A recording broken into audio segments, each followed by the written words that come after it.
우리 이제 시작할까요? 우리 김비경 집사님 기도 한번 해주십시오. 하나님을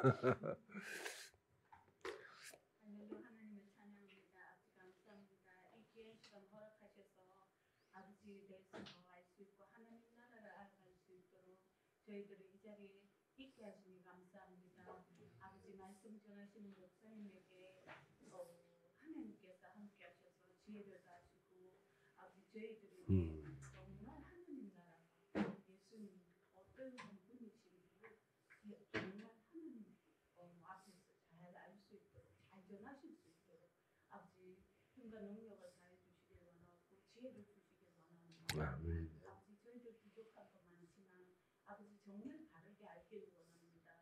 아버지 그 말씀을 따라서 정말 하나님 나라의 백성 하나님의 통치를 받는 자로서 이 땅에서 어떻게 살아내야 될지를 알 수 있게 되기를 원합니다.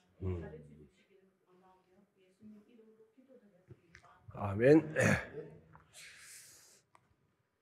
자,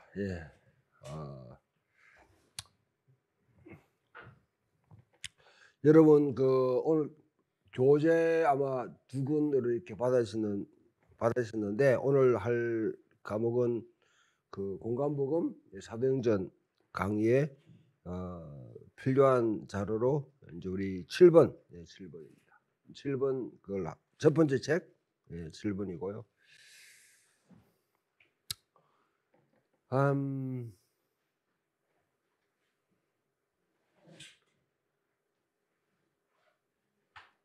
이 두 번째 책을 제가 드리고 나니까 이게 여기 가운데 필요한 사실 우리가 공부해야 될 내용은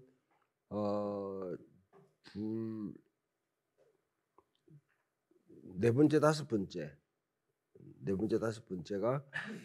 사실 우리에게 주어진 하나의 그 내용인데요. 나머지 내용들도 뭐 아마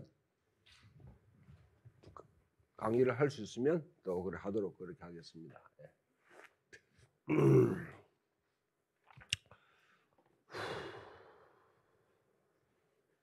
자, 이때까지 우리가 쭉 뭐 이렇게 밟아왔는데 아무튼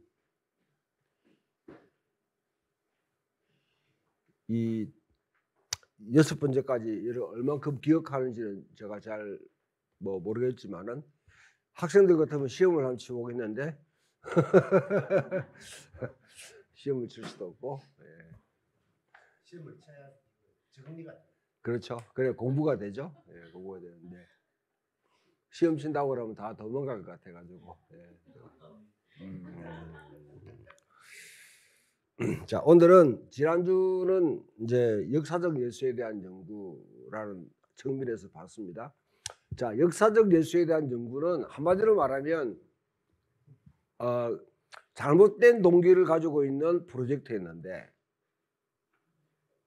그런데 사실은 우리에게 좋은 어떤 긍정적인 어떤 그런 기여를 했다. 그렇게 생각하시면 됩니다. 잘못된 동기라는 건 뭐냐면 기본적으로 중세시대부터 쭉 정착되어 왔던 기본 교리들이 그게 근대라는 눈으로 보니까 이 말도 안 되는 이야기라는 거죠. 예수님이 뭐 신적인 존재라, 뭐 기적을 행했다. 그다음 병자를 살리고 뭐 귀신을 쫓아내고 그다음 오병이의 역사를 했던 이런 이야기들 자체가 자기들 보기에는 이게 마음에 안 드는 거예요. 이 뒤에 이제 뒤에 예수님이 돌아가시고 난 뒤에 교회들이 이제 이렇게 존립하잖아요. 교회들이 있으니까 교회들이 예수님을 신격화시켰다. 신격화시키면서 그러한 요소들이 복음서에 들어가 있다. 그렇게 보는 거죠. 이거 이해되는 거 여러분, 예수님은 30년대 살아셨지만은 복음서가 기록된 거는 예수님 돌아가시고 난 뒤에 40년 내지는 이제 60년 뒤에 기록됐다는 걸 항상 염두에 두셔야 되겠죠. 그러니까 뒤에 이제 예수님 돌아가서 70년 정도 아니면 90년 정도에 쓰셨다고 그러면 그 당시에 예수를 누구라고 표현했을까 했을 때 복음서 기자들이 예수님이 행하지 않은 것을 갖다 잡아넣었다고 생각하는 이 생각 속에서 이 생각을 가지고 이제 자기들 보니 근대인의 최초의 근대인들의 눈에 보니까 그렇게 보이니까 그래서 그런 요소들을 다 제거해버리고 진짜 이 땅에서 살았던 예수가 누구일까 그걸 갖다가 그렇게 이제 파헤치기 시작한 거죠. 그게 역사적 연구. 그래 한마디로 말하면 역사적 예수에 대한 연구는 근대라는 이 이제 근대성, 근대라는 시대에 살았던 사람들이 이성의 눈으로 볼 때에 좀 진짜 예수가 어떤 사람이었을까? 왜 복음서 기자들은 이런 거 갖다 막 갖다 붙여놨을까? 그런 걸 이제 파헤치는 그런 작업 중에 한 개입니다. 그런 작업으로 촉발됐지만은 실제로 이제 중요하게 우리 그동안 그 이전까지는 생각해 보면 전혀 생각도 못했던 이런 이제 질문이 던져지는 거죠. 그리고 시각이 열리는 거죠. 진짜 이 땅에 살았던 예수는 누구일까? 거기에 대한 질문이 한편으로 이제 맨 처음에 여러분 이렇게 이제 했던 사람들은 뭡니까? 예수님은 혁명가였다. 혁명가적인 기질이 있다. 그런 관점에서 예수님을 갖다 파악했고요. 또 이제 그 좀 묵시적인 예언자라는 측면에서 여러분이 잘 알고 있는 알버트 스바이처 밀림의 성자라는 그분이 그와 같이 또 이렇게 했고요. 그 다음 세대 가면서 뭐 불트만이나 아니면 바르트바 같은 이런 사람들은 그런 거 필요 없다. 역사의 예수에 대한 신앙은 우리가 알 수도 없고 역사의 예수는 우리가 알 필요도 없고 중요한 것은 믿음에 도약해가지고 믿음의 그리스도 우리가 지금 믿고 있는 그리스도가 누구인지를 알고 있는 게 더 중요하다. 그래서 이제 한바탕 그렇게 갔는데 그 다음에 이제 세 번째로는 불트만의 제자였던 케제만이 그거는 그렇다. 부활을 우리가 생각한다 할지라도 결코 역사의 예수를 우리가 지울 수 없다. 단절시킬 수 없다. 초대 그리스도가 예수님의 부활을 경험했다 해서 이 땅에 살았던 예수와 결별하지 않았다. 그러면 이 땅에 살았던 예수는 누구인가 하고 다시 질문을 던지는 거죠. 그러면서 이제 이 케제만이 아주 중요한 공헌을 한 것은 묵시라는 이 장르를 갖다가 묵시라는 장르를 다시 부각시킨다. 묵시라는 걸 여러분 이거는 여러분 대개 목회자들도 다 잘 이해를 못하고 그 다음에 신학생들도 혼돈을 가지고 있는 건데요. 역사가 쭉 흘러가는데 종말이라는 것은 과거, 현재, 미래로 흘러가면서 언젠가는 이런 이제 이 역사의 흐름 가운데 결말이 마지막 부분에 나타날 일이 뭔가. 그게 이제 종말이란 말이에요. 종말. 어떻게 역사가 끝날 것인가. 그 문제를 다루고 있는 거예요. 이해하시겠죠? 그러니까 이거는 시간적으로 보면 우리가 현재 살아가고 있는 이 역사 가운데서 과거, 현재, 미래로 가는 미래에 언제 끝날 것인가. 이 문제에 대한 이제 그 탐구를 하고 그것을 이제 알려고 하는 것이 종말론이다. 종말에. 그런데 되게 예수님에게서 종말에 관한 생각을 자꾸 얻으려고 하는 사람들은 이제 우리 주변에도 그렇다. 신천지 같은 경우에 언젠가 뭐 이제 뭐 어떤 일 나가지고 예수님이 오시고 그 다음에 14만 4천 그 선택받은 자들은 하나님께 이렇게 구원받을 것이고 구원받을 또 휴가가 일나가지고 뭐 그 앞에 환난을 받지 않고 들림 받는 사람이 있을 것이고 그 다음에 이 땅에 제대로 못 살았던 사람들은 환난을 통과해가지고 마저 궁극적으로 구원받을 것이다. 그래가 이제 사람들을 갖다가 아주 겁박을 주는 거죠. 해가지고 잘 살아라 이렇게 하는 거죠. 결국 예수님이 오게 되면 예수님을 맞이할 준비가 되기 위해서 일처녀처럼 기름을 준비해야 된다. 예. 기름을 준비해야 된다. 이래가지고 결국 돌아가는 윤리적인 어떻게 잘 살 것인가, 예. 어떻게 또 그 다음에 어떻게 교회에 충성할 것인가. 거기다 한 발 더 나가게 되면 어떻게 교주한테 아니면 목사님한테 잘할 것인가.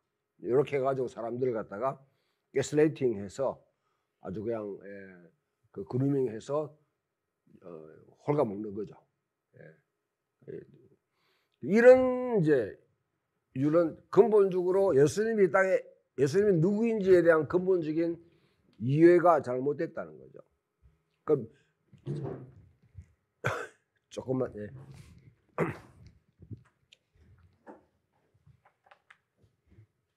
그 묵시라는 게 뭐냐? 묵시.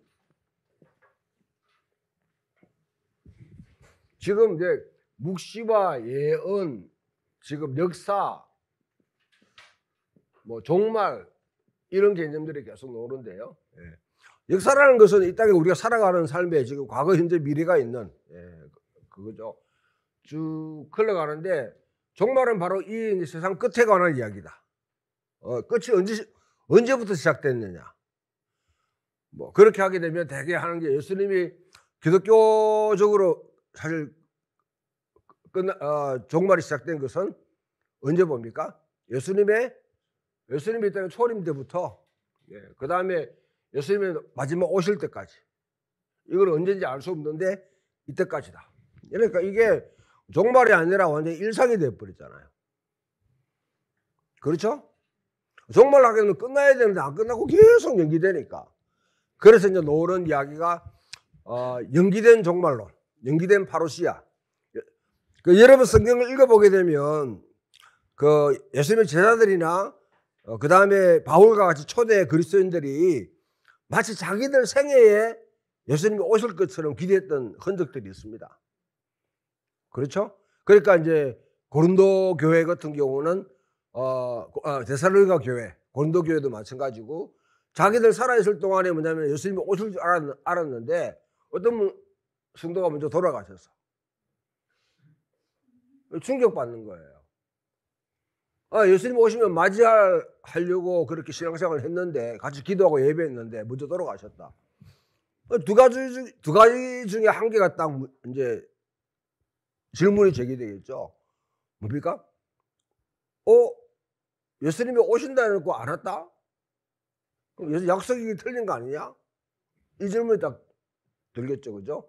두 번째로는 뭐냐면 먼저 돌아가신 분이 문제가 아니냐? 기도를 열심히 안 했거나 교회 헌금 안 했거나 교회 봉사를 안 했기 때문에 하나님께서 데려가신 거 아니냐. 그렇기 때문에 염려한단 말이에요. 예. 그런 문제에 대해서 데살로니가 전서에서는 그 문제를 다루고 있는데요. 또 이제 이 누가복음 사도행전 같은 경우를 이거는 예수님의 종말이 연기됐기 때문에 역사 가운데 우리가 어떻게 살아가야 될지 그 문제를 이제 해결하기 위해서 누가는 누가복음 사도행전을 썼다. 뭐 이렇게 한다든지 이런 구도를 생각을 하는 거죠. 묵시라는 건 뭐냐면 아니다. 하나님께서 본래 계획은 이 세상에 쭉 흘러가는 가운데 결정적으로 하나님이 시공간을 뚫고 개입하신다. 이 중간에 뚫고 오셔서 새로운 역사를 이루신다. 그게 바로 우리가 말이죠. 하나님 나라를 갖다 이 땅에 가져오시는 분으로 묵시를 이거는 앞의 세대와는 완전 단대를 이루는 급격한 어떤 그런 다른 세계를 만들어내는 어떤 결정적인 사건을 행하실 것이다. 이제 이걸 이야기하는 거죠. 이야기하는데 이게 여러분 요한계시록 보게 되면 우리가 요한계시록 이렇게 하지만은 사실은 본문 자체는 아포칼립스 투 요한에 이래가지고 요한의 묵시록이라고 되어 있어요. 묵시록. 묵시는 사실 예언과는 또 다르게 뭡니까? 뭔가 노출시키는 거예요. 자, 이 땅을 살아가고 있는 사람들이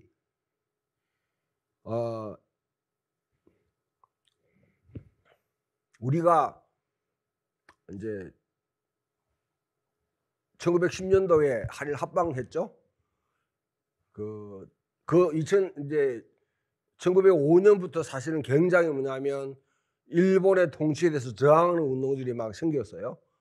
그리고 난 뒤에 1919년 되게 되면 3.1 운동과 같이 막 불이 또 일어나가지고 항거하게 되고 그러면서 사실 독립군들이 막 일본을 물리칠 수 있다.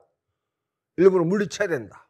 해서 뭐냐면 각 지역에 있는 뭐냐면 이런 또 떠있는 그런 부자들 이런 분들이 그 독립군 운동에다가 이렇게 막 자금도 되고 이렇게 했어요.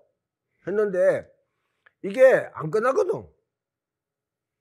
안 끝나. 이게 일본의 통치가 5년 10년 만에 끝나는 게 이거 가면 갈수록 지금 일본은 더 막강해져.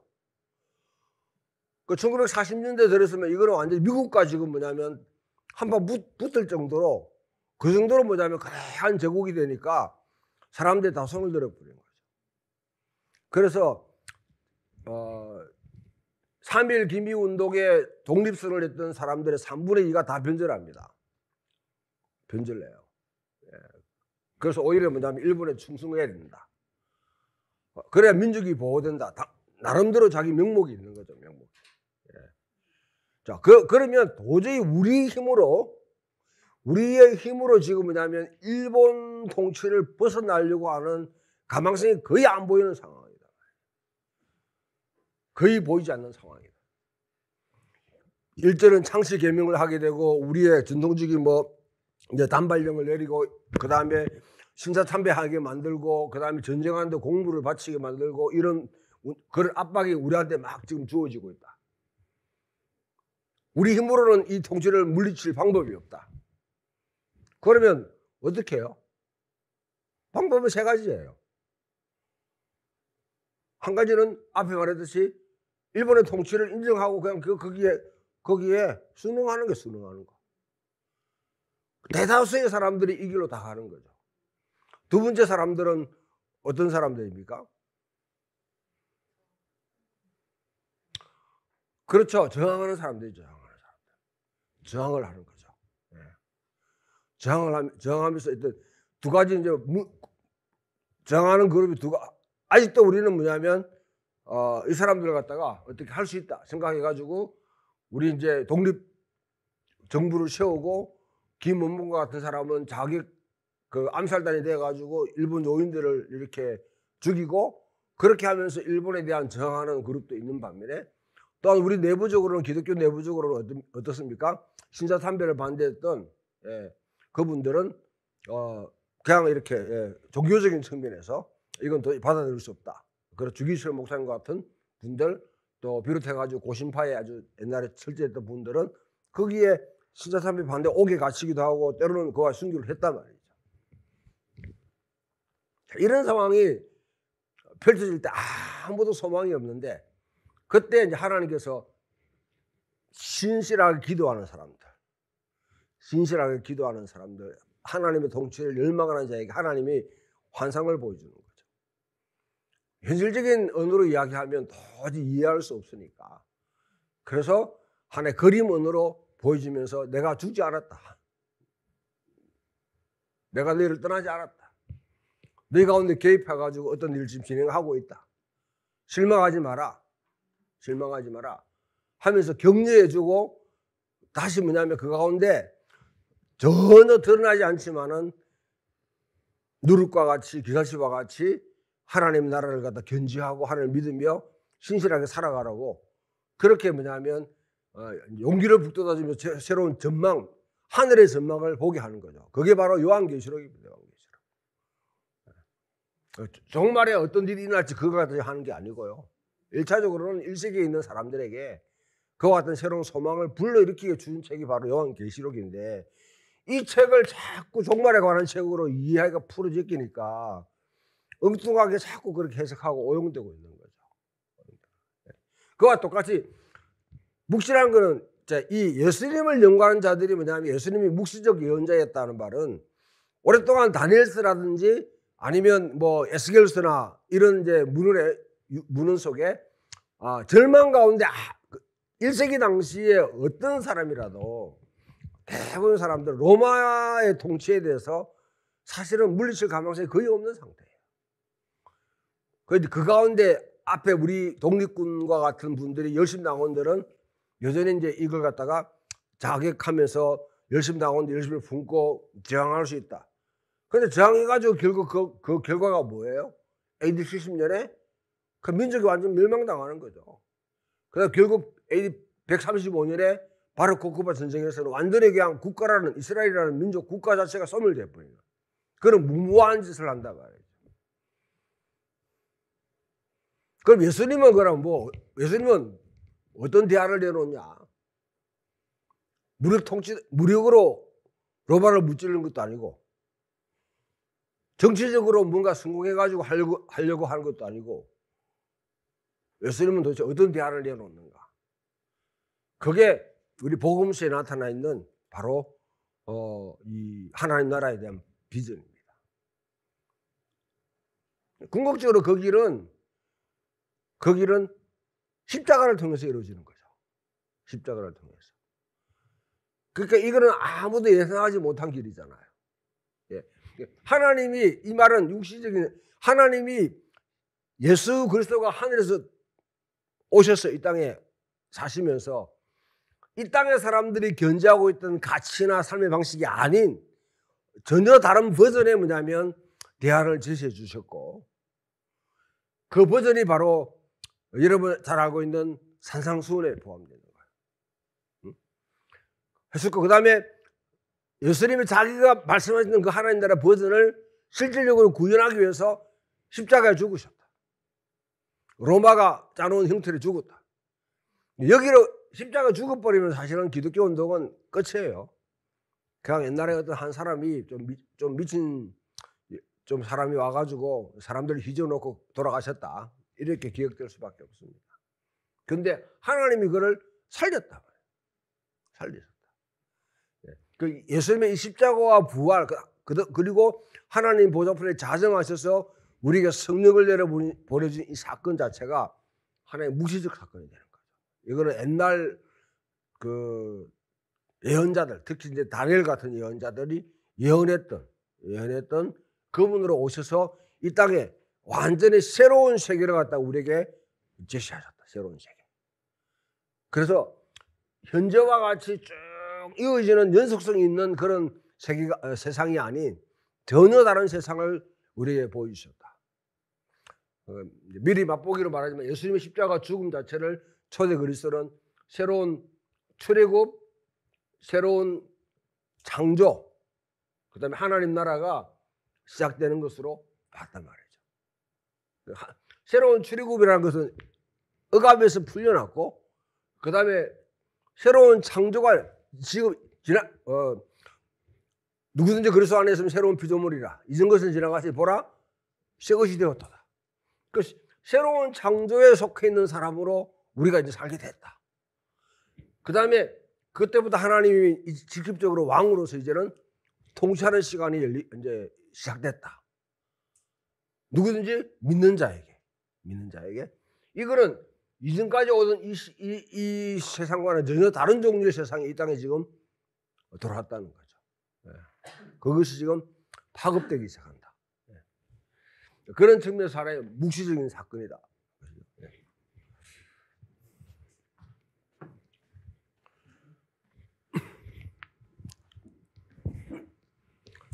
자, 이런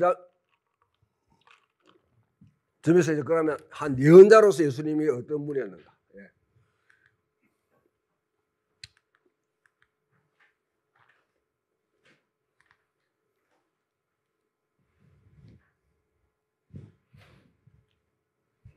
자, 예수님이 오셨던 시대는 이스라엘이 정말 중요한 갈림길에 놓여 있는 그런 어떤 시기였습니다. 로마에 순응하면서 그냥 이 세상에 푹 젖어서 살 것인지, 아니면 정말 하나님의 새로운 통치에 대한 기대를 갖고 다시 새롭게 할 것인지, 그와 같은 어떤 갈림길에 서 있었는데, 예수님은 한 영혼을 귀한 낙원으로 그렇게 가기 파송된 복음 전도자가 아닙니다.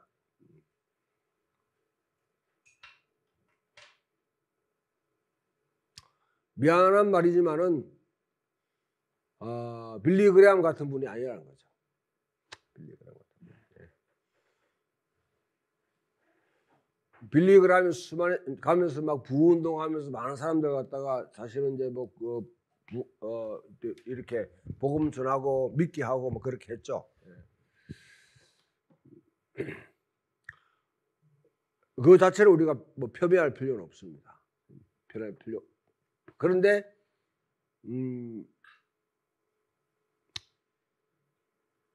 그 50년대가 60년대에 빌리그램이 이제 그 스위스 로잔에 가서 거기서 뭐냐면 운동장에 사람들 꽉 모아놓고 막 복음을 막 전했는데 그 시간에 칼바르트가 거기 참여를 했어요. 스위스였으니까. 끝나고 난 뒤에 칼바르트에게 어땠냐 이렇게 물어보니까 백지영에 총 맞은 것 같아. 자기는 그새 완전히 막 총을 갖다가 아주 난사당한 기분이 들었다고 막 그렇게. 너무 사람을 막 이렇게 막 예수 믿으면 그 모든 행복이 다 열리고 안 믿으면 막 금방 막 벌 받을 것처럼 막 그렇게 막 사람을 갖다가 막 이렇게 몰아가니까 완전히 협박을 받는 시간이었고 총 맞는 시간이었다. 그렇게 평가했어요. 자, 그런 종류의 복음 전도자는 아니었다. 두 번째, 민족의 비상 상태를 선포하고 민족의 생존 문제에 대한 전체 의견을 이제 끌어모아서 모두록 그렇게 안대하는 하나의 파발꾼이었다. 파발꾼. 헤럴드라는 말이죠. 막 쫓아가면서 지금 하나님 나라가 임했다. 빨리 지금 응급하게 반응해라. 그래서 이제 지금 예수님의 생애와 공적 활동들을 우리가 쭉 보면 앞에 다 이야기했기 때문에 예수 태어나시고 그 다음에 갈릴리에서 30년 동안 사시고 그 다음에 이제 28년 정도의 공적 무대에 등장하셔서 그때 뭐냐면 이제 자신의 메시지를 선포하시는데 그 메시지의 핵심은 회개하라, 천국이 하나님 나라가 가까웠다. 그 하나님 나라 가까웠다 하면서 그때 보여준 것이 뭐냐면 예수님은 하나님 나라가 실제로 지금 이 땅에 임했다는 것을 보여주기 위해서 귀신을 쫓아내는 그런 이제 치유, 그 다음에 다른 또 병든 자를 고치는 그런 치유와 축사 활동을 하셨고, 그리고 사회적으로 상당히 많은 사람들과 교류를 이루는 그런 식탁교제 잔치를 여셨고, 그 다음에 하나님 나라를 직접 자기 삶으로 행동으로 살아내셨다. 하나님의 통치를 받는 분으로 직접 살아내셨다. 오늘날 한국 기독교가 이렇게 많이 성장하고 사실은 우리 사회에 뭐 기독교를 빼놓고는 생각할 수 없을 정도로 중요한 요소로 이렇게 자리매김하고 있지만은 진짜 하나님 나라를 행동으로 살아내신 분들을 찾으라고 그러면 좀 찾기가 힘들어요. 솔직히 말해서. 윤태희 목사님 그때 좀 있습니까?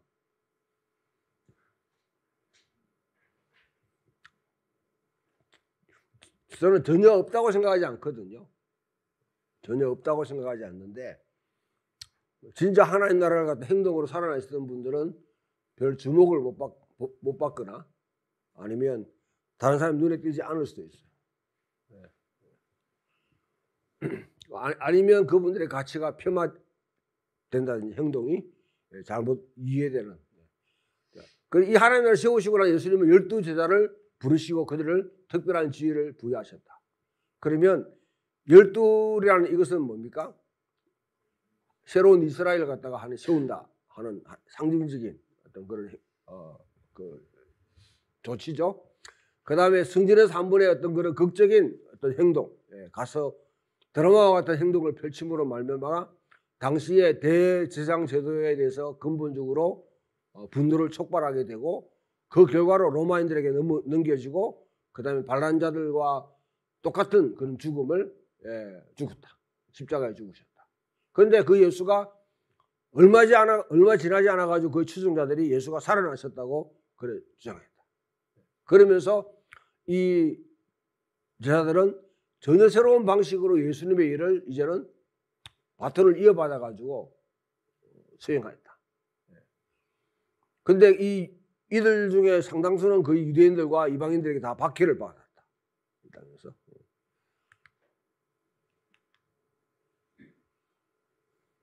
이 예수님의 생애를 메시지 목표를 재구성할 수 있는 그런 힘은 어디서 등장하냐면 예수님에 대해서 정말 사실적이고 설득력이 있는 내러티브를 이야기를 어떻게 우리가 제시할 수 있느냐 그 여부에 달려 있습니다. 보통 이제 여러분 신학교나 아니면 또 목회자들이 제시하는 예수님은 그냥 하나의 미라클 워커 아니면 하나의 어떤 그런 뭡니까 그 슈퍼맨이나 아니면 알라딘 램프에서 나온 그 지니와 같이 하나의 또 특이하게 우리의 공경에서 우리를 그냥 건져내시는 분으로 그렇게 인식되어 있습니다. 그렇게 이야기되면 상당히 이제 거기에 오해를 만들어내는 하나의 요소가 되는 거죠. 그럼 이 땅에 그와 같은 일을 하는 사람은 다 구원자인 것처럼 예수처럼 보일 수 있다는 거죠. 사람들을 공경해서 건져내는 사람들 우리가 흔히 메시아와 같다 이렇게 하잖아요. 그런 메시아로 예수님 똑같이 예수님도 그렇게 인식될 수 있다. 근데 예수는 그런 분이 아니었다.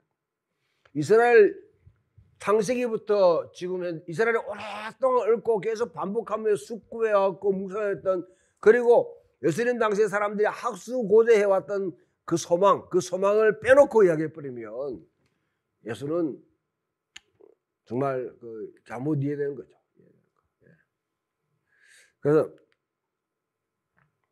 갈릴리 유대인들과 근본적으로 다르거나 아니면 그의 초기 추종자들이 그의 믿었던 것과 단절된 예수를 그와 같이 그린다고 그러면 예수는 진짜 예수일 가능성이 낮다. 이렇게 하게 되면 대개 사람들이 이제 제 세 번째 지난주 역사적 탐구에 대한 농부에서 봤듯이 예수님은 농부였다. 농민이었다. 예수님은 뭐 시인이었다.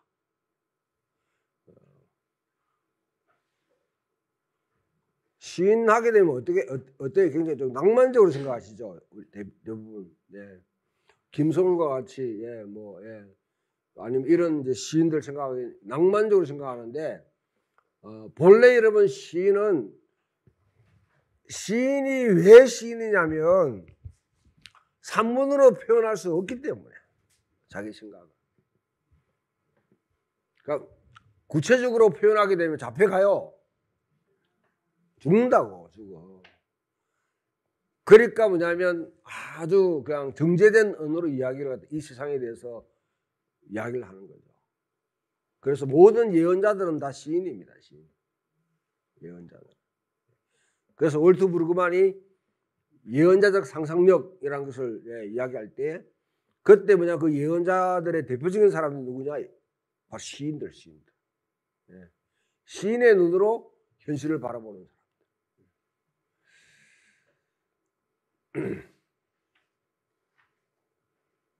우리 농민, 시인 아니면 철학자 아니면 혁명가 아니면 귀신 쫓아내는 사람, 엑소시스트 아니면 힐러, 치유하는 사람들 하는 미라클 워커, 기적을 행하러 돌아다니는 그런 사람들 이런 걸로 그냥 이제 잘못 이해될 수 있다는 거죠. 예수님은.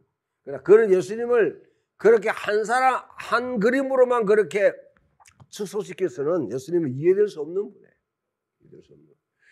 자, 갈릴리에 가르치고 눈먼 자를 고치시고 예루살렘 밖에 십자가에 못 박히고 나사렛 분파로 알려진 운동을 발생시킨 장본인으로 예수를 우리가 전체 알아가려고 하면 도대체 예수님은 무엇을 말하고 무엇을 행하셨는지 예수님이 성취하려고 했던 것이 과연 무엇인지 예수님은 자신의 소명에 대해서 사명에 대해서 뭐라고 생각했는지 이에 대해서 우리가 이야기할 수 있어야 돼요.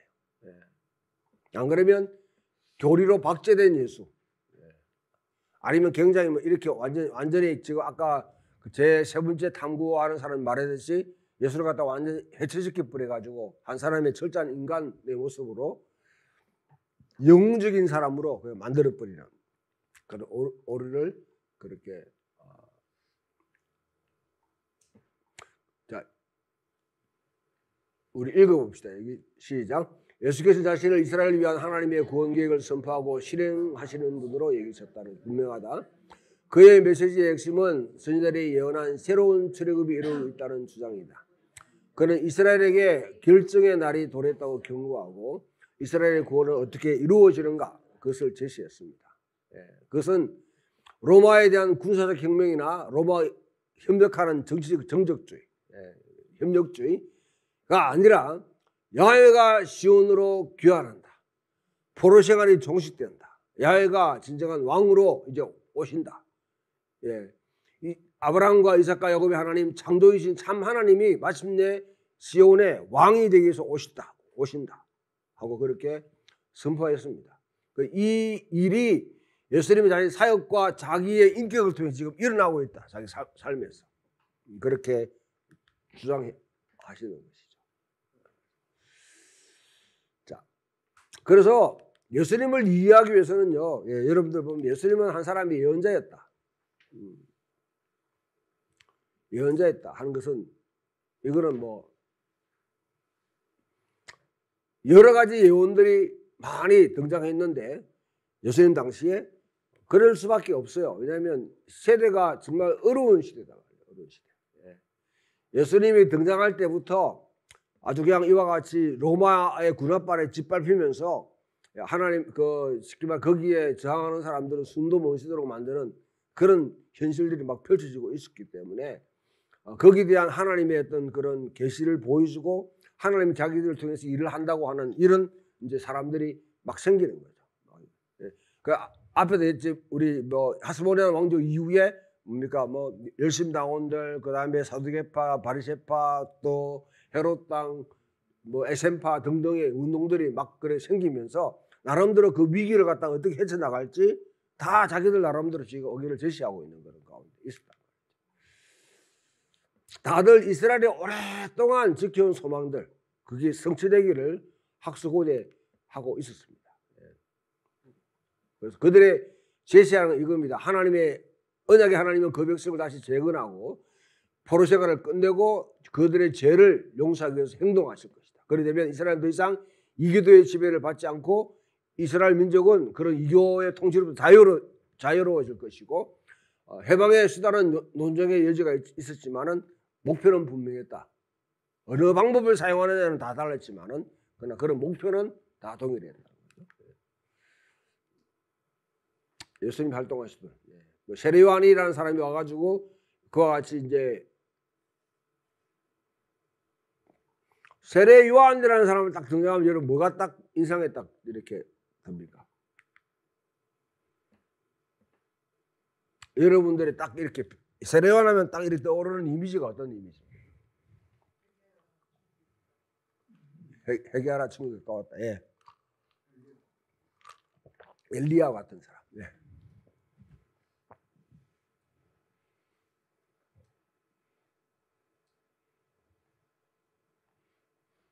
또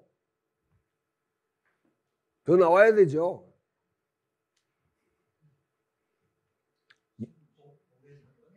네? 예, 홍해 사건을 연상시키는. 그러니까 광야에서 세례를 주는 그런 세례. 그 외에 이런 보게 되면 뭐 그 헤롯 안티파스에게 당신 잘못해서 해가지고 목이 날아간 사람이잖아요. 왜 그런 걸 다 빼요? 왜 그런 거는 안 죽으려고 그냥 그 예언자의 운명이 무엇인지를 보여주는 거예요. 진짜 예언자로 살아가게 되면 그 당시에 어떤 대우를 받는지를 그대로 보여주는 것이죠.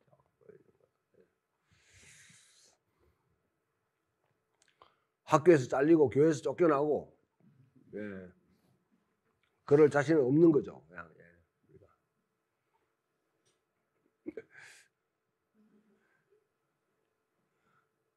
제가 신학교에서 이렇게 가르치니까 학생들이 굉장히 막 당황스러워하고 그 표정이 아주 역력해 보면.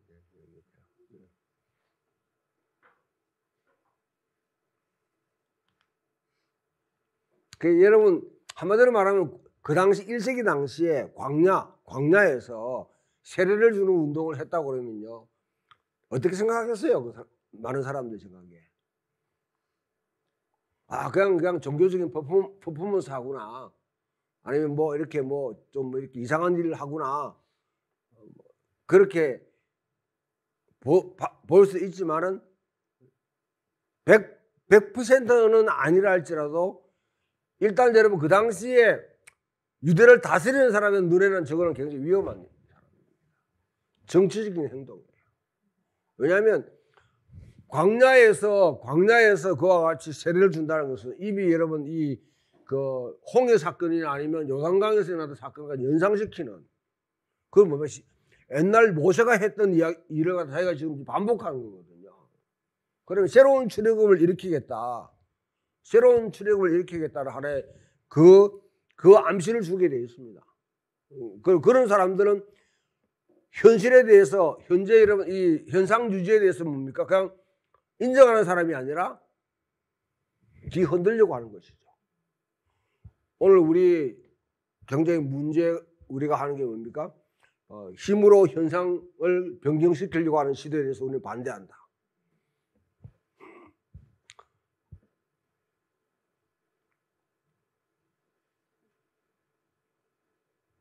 그러니까 결국 그렇게 시도하는 그런 생각을 가진 사람에 의해서 그냥 이렇게 세례요한 같은 사람은 이제 희생을 당할 수밖에 없는 거죠. 세례요한이 그와 같이 활동하고요. 예, 활동했고. 그래서 세례요한의 운동 자체는 확실하게 1세기 내에 예언적 갱신 운동의 한 줄기입니다. 그 갱신의 목표는 기존 구조를 갱신하는 게 아니라 대체시키는 데 대체시키는. 제가 속해 있는 우리 여기 있는 분이 또 다 그 대한제수교 장로교 합동척에 속해 있는 목사님들인데 우리 교단에 보면 그 교회 갱신 협의회라는 게 있어요. 교경협의라는 게 있습니다. 근데 왜 갱신이라고 했냐 하니까 갱신이라고 할 수밖에 없어요. 그 사람들은요. 예. 기존 체제를 갖다 새롭게 한다. 예. 내가 교회 갱신협의회가 무슨 뭐 교도소 어때 뭐 갱신협의회냐고 제수자들 새로운 체제를 만들려고 하는 시도는 없이 그냥 현상 유지를 하려고 하니까 뭐 아무 역할을 못 하는 거죠. 자기들끼리 그냥 성공한 목회자들의 모임 아니면 괜찮은 목회한다고 생각하는 사람들의 모임 그걸 어쩌려고 하는 거예요. 자, 그리고 그 세례요한은 그와 같이 헤롯 안티파스에 대해서 공격을 해가지고 결국 죽게 됩니다. 자, 일단 예수님은 자기의 사역의 출발점을 세례요한의 사역에 그걸 갖다가 기점으로 세례요한이 어떻게 합니까? 광야에서 세례를 줄 때 거기 가서 뭐냐면 세례 받고 그 다음에 세례요한이 헤롯 안티파스에 의해서 뭐냐면 감옥에 갇혔을 때 더 이상 이 땅에 활동을 할 수 없을 때 본인이 이제 본격적으로 무대에 나서서 활동했다. 그래서 예수님의 활동은 세례 요한을 기반으로 하고 있다 하는 게 분명합니다.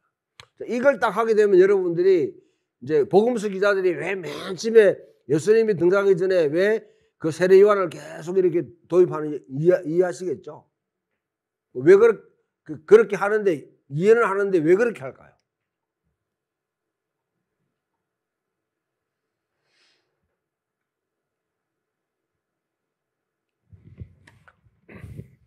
왜 세례 요한이 예수님 앞에 와야 돼요? 먼저 태어나시니까 와서 뭐 올 수밖에 없는데 그래도 왜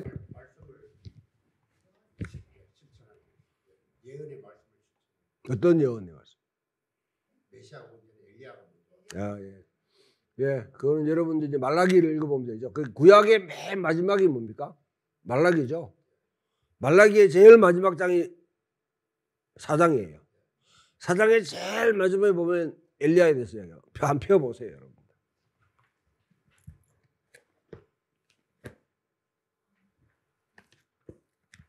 그 신약과 구약이 어떻게 연결되는지를 지금 성경이 이렇게 편찬된 것 자체에 지금 보여주고 있는 거죠. 이거는 여러분 영감받은 거 아닙니다. 순서는 창세기부터 여러분 뒤에 말라기까지 이거는 영감받은 순서가 아니에요. 누가 이렇게 해라고 한 거 사람들이 신학적 이해를 통해 가지고 이렇게 배치해놓은 겁니다. 예. 말라기가 제일 마지막에 서지도 생각하면 안 돼요. 또 여러분 가운데 요한계시록이 제일 뒤에 서지다 이렇게 생각하면 안 되고 이거는 다 뒤에 예. 교회가 이제 신학적으로 이 문헌들을 이해하면서 그 당시 이렇게 성경을 배치해놓은 사람들이 신학적 이해를 갖다 반영하고 있는 거죠. 뭐 대표적으로 말하면 여러분들 우리는 지금 뭐냐면 사도행전 다음에 뭐가 나와요? 복음서, 사도행전 다음에 로마서, 바울 서신이 나오죠. 바울 서신이 나오죠. 바울 서신 로마서가 나오고 그 다음에 제일 뒤에가 빌립보서가 나와요. 이거는 왜 이렇게 해놨어요? 왜 로마서가 맨 처음에 나오고 빌립보서가 맨 뒤에 올까요? 로마서는 가장 신학적으로 중요한 이야기를 하고 빌립보서는 별로 하지 않기 때문에 그렇게 했는가? 파피루스의 여러분 길이에 따라 가지고 나눈 거예요. 그게. 로마서가 가장 길고 빌립보서는 파피루스가 가장 짧으니까 맨 뒤에 배치는 거예요. 몰랐지요? 빌립보서 다음에 그 다음에 나오는 게 뭡니까? 히브리서죠.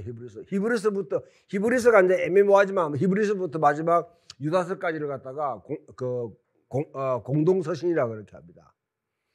우리는 지금 보게 되면 사도행전, 그 다음에 바울 서신, 그 다음에 공동서신, 그 다음에 맨 마지막 요한계시록이 배치되어 있죠. 동방정교에서 사용하는 성경은 달라요, 순서가. 복음서 다음에 사도행전 다음에 뭐가 공동서신이 먼저 나와요. 그리고 공동서신 다음에 바울 서신이 나옵니다. 대개 우리처럼 이와 같이 이제 이런 성경의 질서를 갖고 있는 교회는 서방교회에서 서구교회에 영향받았던 교회다. 서구교회에 영향받았던 이런 교회들은 대개 보면 바울 서신의 입장에서 자꾸 이러면 전체 신학을 이해하려고 해요. 그러나 동방정교는 그렇지 않습니다. 공교회적인 입장에서. 서구교회는 각 개별적으로 각 자기 교회 개인이 어떻게 구원받는가 좀 그런 어떤 그게 있지만은 공동서신 공동이에요. 공교회라는 입장에서 뭐냐면 바울 서신을 보려고 해요. 시각이 좀 다르겠죠. 근데 불행하게도 이 한국 교회는 이 동방 그 기독교에 대한 그 신학은 거의 공부하지 않잖아요. 뭐가 뭔지 모르잖아요. 한쪽으로 편향된 그런 신학. 우리는 동쪽에 있는 사람들인데 왜 자꾸 서쪽을 받아들이려고 하는지 모르겠어요.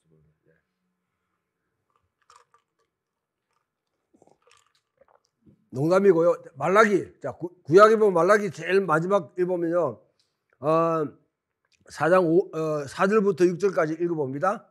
우리 시작.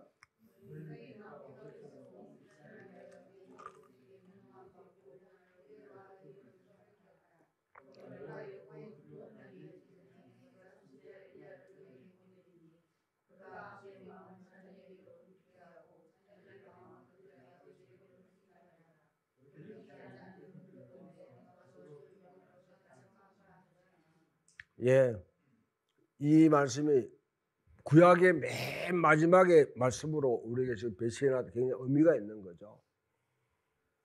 구약을 맨 마지막에 하면서 더 이상 이제는 모세의 율법 자체는 이제는 더 이상 소망이 없으니까 폐기하고 새로운 어떤 예언을 기다려라 그렇게 하지 않았다는 거죠. 그죠? 모세의 뭐냐면 이 율법으로는 더 이상 우리가 구원받을 수 없으니까 이제는 이거 다 폐기 처분하고 새로운 구원을 줄 분을 기다려야 된다. 그렇게 하지 않았다는 거죠. 마지막의 말씀도 모세의 명령을 기억해라. 그 모세가 말했던 이 토라를 갖다가 다시 뭐냐면 실현시키기 위해서 하나님께서 옛날 그 아합의 시대에 엘리야를 보낸 것처럼 새로운 그 엘리야를 보낼 것이다. 그리고 그렇게 되면 아비의 마음을 자식의 마음을 아비에게 돌이키는. 네. 그 앞에 조상의 시대와 그 다음에 이 자녀의 세대가 세대 간에 뭐냐면 서로 이렇게 연결되지 않으면 그 아브라함과 이삭과 야곱의 하나님처럼 하나님 주신 약속들과 축복들은 그 다음 시대로 흘러가야 되는데 그것을 단절시키는 모든 시도에 대해서 그렇게 하면 저주가 임한다는 거죠. 예. 자, 오늘날 한국교회 보게 되면 여러 가지 있지만 하여튼 특히 여러분 이 한국에 있는 기독교가 한국 기독교는 전체 세계에서 5%도 안 됩니다. 우리가 5%. 그런데 마침 우리가 뭔가 다 주도하고 뭐 완벽한 모델이 되는 것처럼 그렇게 생각을 해요. 그러면서 아주 독특한 것, 다른 교회와 단절시켜버리고 우리들만이 마치 뭐 정상인 것처럼 이야기하는데 이게 이제 한국교회 갖고 있는 뿌리가 없는 신앙을 갖다가 보여주는 대표적인 증거고요. 또한 교회 찬양사에 가는 사람들이 이 찬양과 경배사회가 갖다 해놓고 좋았는데 예배 막 하고 좋았는데 가장 큰 문제는 여러분 뭡니까? 이제 이 명절에 모이면 골치 아파요. 어른들하고 애들 사이에 찬양이 뭐냐면 소통이 안 돼.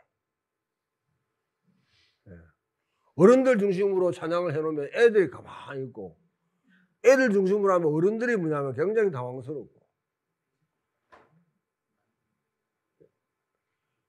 이런 상황이 벌어진 거죠. 이게 그 다음에 여러분 주일날 보게 되면 큰 교회 가게 되면 큰 교회 문제가 뭐냐면 부모와 청년과 자식 그 중고등부 주일학교 애들 다 달리 예배를 드려요. 그러면 그들이 그 교회 갔다 와 듣는 메시지가 다 달라요. 다 다릅니다. 그걸 정상으로 생각해요. 정상으로. 유대인들은 지금도 뭐냐면 절대로 그렇게 안 합니다.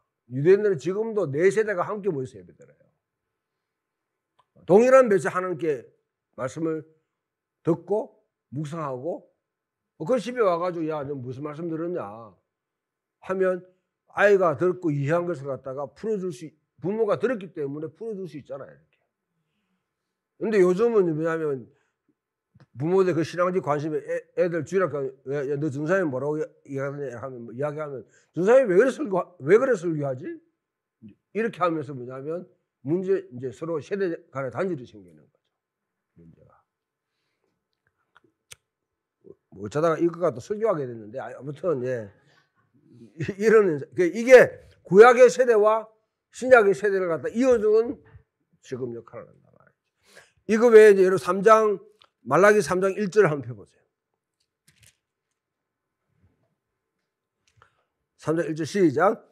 만군의 여호와가 이르노라 보라 내가 내 사자를 보내리니 그가 내 앞에 길을 준비할 것이요 너희가 구하는 바 주가 갑자기 그의 성에 임하리니 너희가 사모하는 바 언약의 사자가 임할 것이니라. 이와 같이 지금 엘리야가 그 야훼가 돌아오는 길을 준비하는 사자가 지금 보낸다고 그랬죠.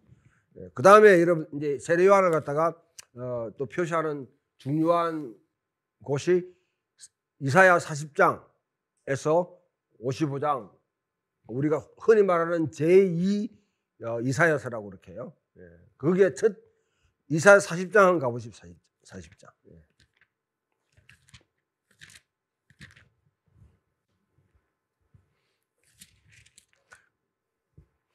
우리 한글 성경은 표시가 나지 않는데 다른 여러분 좀 이렇게 이제 뭐 이 히브리 성경이나 아니면 영어 성경을 보게 되면 딱 구별납니다. 39장까지는 거의 산문이에요. 40장부터는 문문입니다. 시로 되어 있어요. 구별돼요. 40장부터 55장까지를 갖다가 제2 이사야서라 소위 말하는 제2 이사야서라 그렇게 합니다. 여기에 첫 출발점이 뭡니까? 지금 흔히 복음서에 나오는 이 광야에 외치는 자의 소리여 하는 그게 나오는 거죠. 3절에 외친 자의 소리 이르되 너는 광야에서 여호와의 길을 예비하라. 사막에서 우리 하나님의 대로를 평탄하게 하라. 이 메시지를 주면서 복음이 지금 선포되는 거거든요. 자, 이 역할을 갖다 하는 분이 바로 세례요한입니다. 그럼 자 물어볼게요. 세례요한이 길을 준비했잖아요. 누구의 길을 준비했어요? 예수님의 길.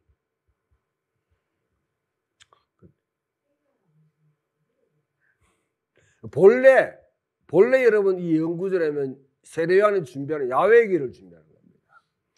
야훼가 시온으로 돌아오는 길을 지금 준비하는 거예요.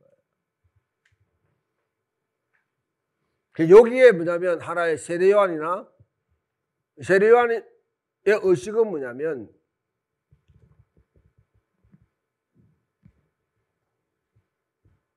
자기가 예수님한테 바톤을 넘겨줬다고 생각해요. 릴레이. 근데 예수님은 보면 세례요한이 바톤을 넘겨주는데 예수님이 세례요한의 길을 따라가는 게 아니라 엉뚱한 길로 뛰어가고 있거든요. 그러니까 세례요한이 나중에 헷갈리는 거죠. 진짜 오실 리가 당신입니까? 묻는 거죠. 그래서 이제 요거는 뒤에 여러분 우리가 이제 여러분 이걸 이해가 안 되더라도 일단 여러분 기억하고 계세요. 예수님 스스로가 사실은 예수님도 세례요한의 것을 이어받아 가지고 야훼의 길을 준비하는 자로 예비하는 자로 사역을 하시는데 예수님 십자가의 죽으심과 부활하심, 그 예루살렘에 올라가셔서 예수님의 행동을 보게 되면 자기 자신이 친히 야훼인 것처럼 아시겠어요? 본인이 야훼의 길을 예비한 자였는데 어느 순간에 예수님은 자기 자신을 통해서 야훼가 임한 것처럼 야훼의 대리인으로서 야훼를 체현한 몸으로 지금 구현하고 있는 분으로 활동하고 있다. 여기에 이제 이걸 갖다가 잘 구별하지 못하면 우리가 그냥 예수님이 오셨다 이걸로 끝날 수 있어요. 끝날 수 있는데 예수님 궁극적으로 야훼가 시온으로 기원하고 야훼가 진정한 왕으로 통치하는 길을 준비했고 그것을 구현하신 분이에요. 구현하신 분. 그러니까 예수님은 야훼의 길을 찬탈하거나 그것을 대체한 것이 아니라 나중에 이제 보면 십자가에 죽으시고 부활하셔서 하나님 보좌 우편에 자정하셨다. 그것은 우리나라는 이런 케이스가 거의 없기 때문에 이해가 안 될 수 있는데 서구 사회나 아니면 1세기 당시에 그 이스라엘 사회는 잘 이해가 될 수 있는 섭정이라는 말 들어보셨어요? 섭정. 그 왕이 있는데 그 아버지가 있는데 아버지가 많이 늙어가지고 이제는 부왕이 자식과 함께 통치하는 것. 우리도 뭐 옛날 조선시대 그런 경우가 있었죠. 그런 그림을 지금 보여주고 있는 거예요. 자, 여기까지 하고 좀 쉬고 합시다. 여러분 보니까 다 뭐 지금 다 말미잘 돼가지고 다 지금 막 어려워. 좀 쉬고.